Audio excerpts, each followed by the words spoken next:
Hi all. So just quickly, this is the second day of the Fashion Roundtable takeover of SHOWstudio, and today's conversation will be focusing on fashion as a global conversation. So it's only going to be a 10-minute Q&A, but I'm happy to introduce Chloe Cranston from Anti-Slavery International.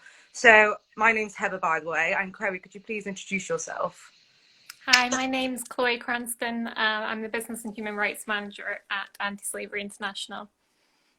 Great. So can you tell me a tiny bit about what Anti-Slavery International do and what work they do around modern slavery and other important issues?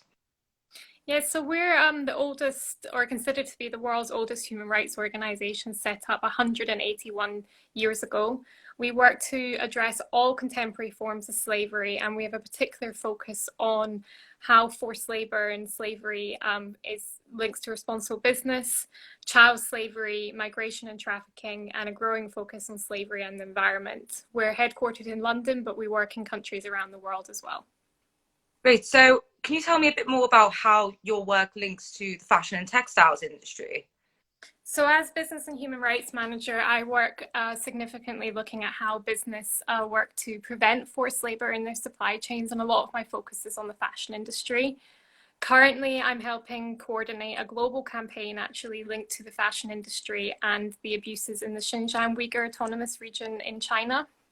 Um, I'm sure many of the listeners are aware, it's been in the news a lot because of the scale and the scope of abuses, but up to 1.8 million Uyghurs, who are the local people of the Xinjiang Uyghur Autonomous Region, are in mass detention in the region by the Chinese government. And this mass detention involves forced labor. What we know, very unfortunately, and it's a really horrifying fact, is that virtually the entire fashion industry, so whether we're talking about any UK fashion company, luxury or high street, could be linked to these abuses because of the role of the region in providing cotton and textiles to the world.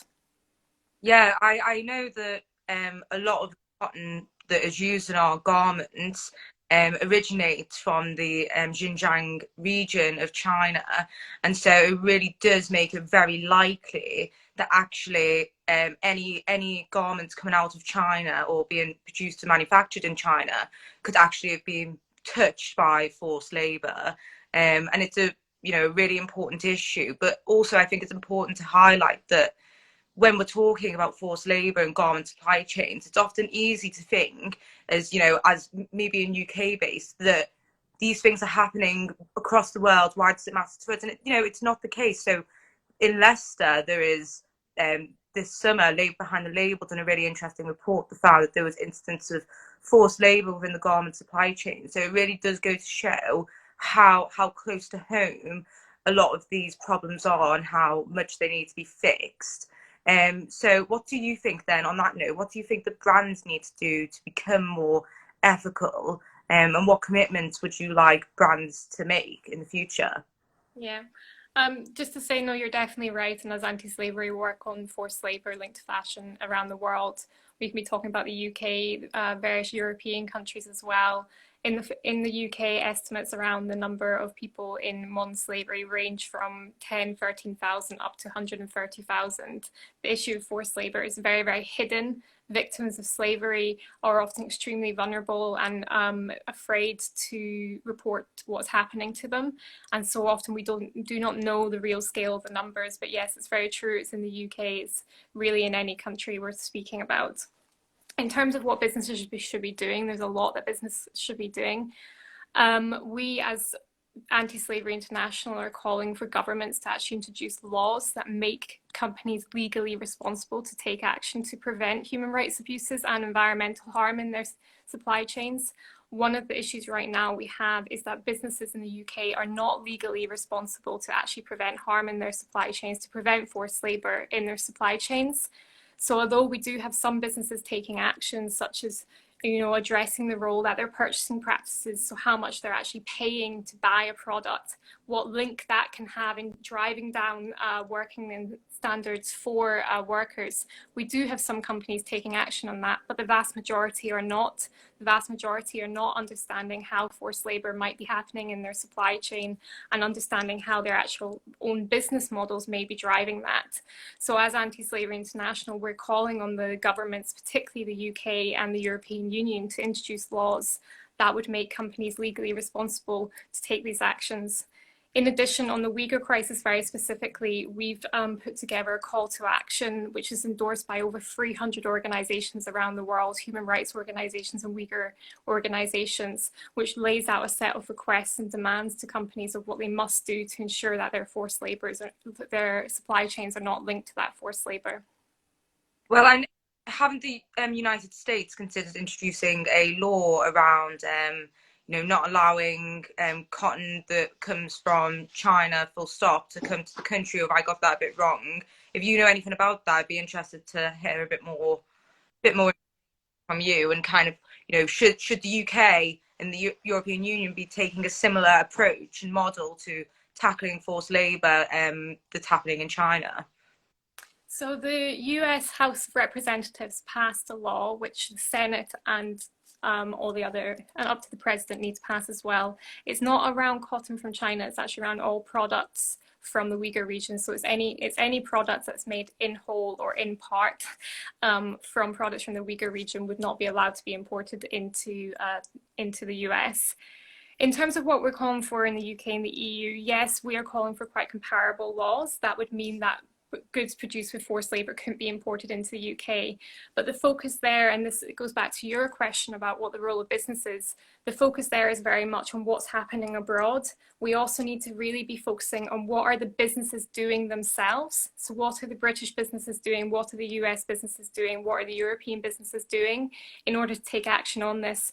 And this is why we're calling for businesses too to be held legally responsible to actually take actions within their own supply chains so that there's not abuses and there's not harm in their supply chain. Do you think then that the demands being made by human rights organisations and other organisations that are really concerned about these issues are being listened to by the UK government? Do you feel that there is change on the horizon? That's hard. So currently, as I'm sure we're all aware, there's a lot going on in the political context in the UK with Brexit and coronavirus. Brexit itself poses incredible risks to people here in the UK. For example, the new immigration rules, we as Anti-Slavery International have some concerns about the increased risk that could pose to increasing exploitation and so on. So we're in a difficult situation here in the UK where there's a lot of different political priorities.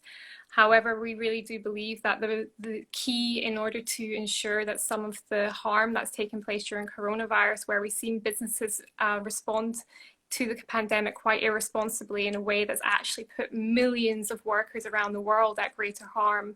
We're calling for new laws that would mean in any future crises that businesses can't actually do that, that they're legally responsible to ensure that their actions are responsible and respect workers' rights. So coronavirus really is showing us the need to, and I don't want to repeat the oft-used phrase, but to build back better and to make sure our systems and our foundations are appropriate for that building back better. You're so right. And then I guess if we're keeping this to 10 minutes, I think my final question is what organisations or individuals should we be following to kind of inform ourselves, keep ourselves educated about the issues? So you've already mentioned one with which we work quite closely and which I would also be happy to point to in terms of looking at what's happening in the UK and British fashion business, Labour Behind the Label. They do great campaigning work, so very happy to say look at their Instagram. This week, a whole host of our Uyghur group allies are actually running a week of action around the fashion industry.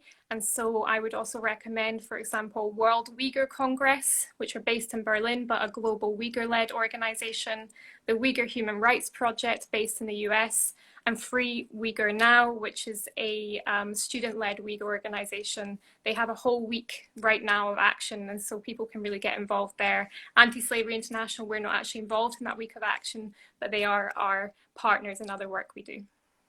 Great. Well, thank you so much, Chloe, for coming on for a quick 10-minute No chat. problem. So good at keeping everything really concise. Like I usually ramble a lot when I talk. So thank you so much, and it was lovely speaking to you. No problem. Have a great day. You too. Bye.